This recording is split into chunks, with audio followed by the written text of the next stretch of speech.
Gitanjali public பள்ளியின் 12வது ஆண்டு விழா. கோவை கொடிஷியா பகுதியில் உள்ள கீதாஞ்சலி பப்ளிக் பள்ளியின் 12வது ஆண்டு விழா 6/2024 என்ற தலைப்பில் பள்ளி மைதானத்தில் நடைபெற்றது. நிகழ்வில் கலாச்சார பண்புகள், கல்வித்திறன் ஆகியவற்றின் இணக்கமான கலவையை வெளிப்படுத்தியது. தமிழக முன்னாள் தலைமை செயலாளர் டாக்டர் வே. இறையன்பு ஆண்டு விழாவிற்கு சிறப்பு விருந்தினராக கலந்து கொண்டு பேசினார்.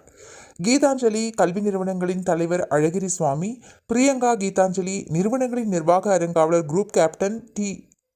நபராஜ், கீதாஞ்சலி மெட்ரிக் பள்ளி முதல்வர் மற்றும் கீதாஞ்சலி பப்ளிக் பள்ளியின் முதல்வர் கவிதா ஆகியோர் விழாவில் கலந்து கொண்டனர். 2023-24 கல்வியாண்டிற்கான ஆண்டறிக்கையை கீதாஞ்சலி பப்ளிக் பள்ளியின் முதல்வர் கவிதா வாசித்தார். கீதாஞ்சலி பப்ளிக் பள்ளியின் மாணவர்களுடைய சாதனைகள் குறித்து விவரித்தார்.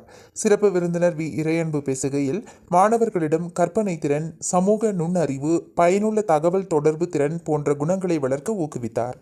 2024 ஆண்டிற்கான 10 மற்றும் 12ஆம் வகுப்பில் முதல் மதிப்பெண் பெற்ற மாணவர்களை கௌரவிக்கும் வகையில் பரிசு வழங்கும் விழா நடைபெற்றது.